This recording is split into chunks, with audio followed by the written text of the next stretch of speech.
ဒီနေ့ပိုင်းမှာတော့အဖွဲ့သားတွေအားလုံးကဆာစကဲနောက်လိုက်ကြပြီးချိုဂျီကတော့ဂျီရိုဘိုနဲ့ရင်ဆိုင်မှုကြံခဲ့ပါတယ်။ချိုဂျီကအစိမ်းအောင်ဆေးလုံးကြောင့်ခဏတာတမ်းမှာသွားပြီးချာကရာတွေစုပ်ယူထားတဲ့ဂျီရိုဘိုကိုကင်ပေါက်လိုက်ပါတယ်။အဲ့ဒါကအာခီမီဂျီကလန်ရဲ့လှုပ်ဝက်ဆေးတွေဖြစ်ပြီးဆေးတလုံးချင်းစီမှာစွမ်းရည်တွေအများကြီးပါပေမဲ့ဘေးထွက်ဆိုးကျိုးတွေရတဲ့ကြီးမားကြောင်ရှီခါမာရူကသိနေပါတယ်။ချိုဂျီရဲ့ခန္ဓာကိုယ်ကလည်းစတင်လာခြင်းလာတာကြောင့်သူ့ရဲ့ကိုယ်ပေါ်မှာခုနိုင်နေချိတ်ထားတဲ့ကြိုးကိုပတ်ပြီးလူသားစုပေါ်လုံးနဲ့မြန်မြန်အဆုံးသတ်ဖို့လုပ်ပါတယ်။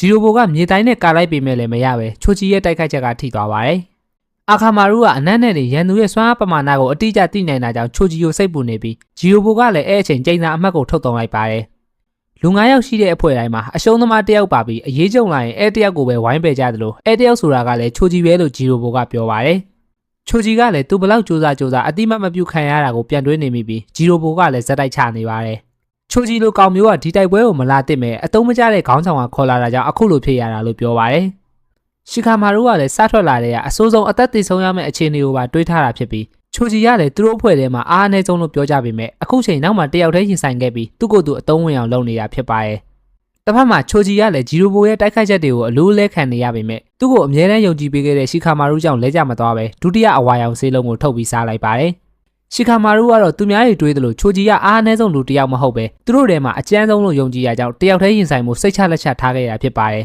။ချိုဂျီကဆေးလုံးကြောင့်ချာကရာတွေအများကြီးတိုးသွားပြီးအေယာမကြီးထွားဂျူစုနဲ့ဂျီရိုဘိုကိုရိုက်ချလိုက်ပါတယ်။ပြီးရင်နောက်ဇက်တိုက်တိုက်စစ်ဆင်နေပြီးဂျီရိုဘိုကလက်ကိုကင်ကလွှင့်ပစ်လိုက်ပေမဲ့ခန္ဓာကိုယ်ကိုအကြီးလုပ်ပြီးပြန်ဖိချလိုက်ပါတယ်။သူနိုင်သွားပြီလို့ထင်လိုက်ပေမဲ့ရုတ်တရက်အောက်ကဂျီရိုဘိုကကျင်းစာအမှတ်သားဒုတိယအဆင့်နဲ့သူ့ကိုပါမထားပြီးလက်ဝါးနဲ့ပင်ရယုံနဲ့ချိုဂျီကဂျူစုပြတ်ပြီးပြန်ကျလာပါတယ်။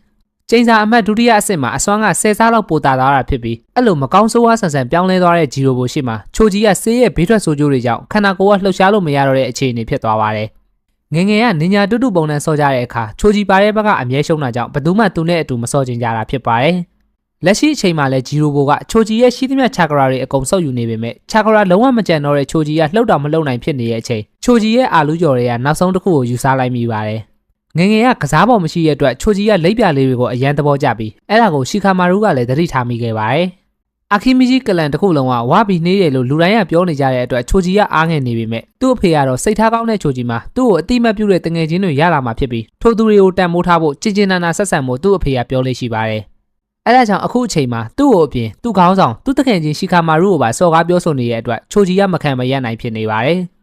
ရှီခါမာရူကလည်းချိုဂျီကဂျီရိုဘိုကိုအနိုင်ချပြီးမိအောင်လိုက်လာမယ်လို့ယုံကြည်ရဲ့အတွက်ချိုဂျီလိုက်လာလို့ရအောင်တစ်ပင်မှာအမှတ်သားလုပ်ခဲ့ပြီးနာရူတိုနဲ့ခီဘာကလည်းတခုခုကိုရေးခဲ့ကဆာစကဲနောက်ကိုလိုက်ကြပါတယ်။ရှီခါမာရူငငယ်ကခေါင်မိုးပေါ်ကိုတက်လာတဲ့အချိန်ချိုဂျီတို့သားဖားနဲ့တွေ့ပြီးသူကတခြားသူတွေကိုကစားရတာမကြိုက်ပဲဒီနေရာမှာလှဲပြီးတိမ်တွေကိုကြည့်ရတာသဘောကျတာ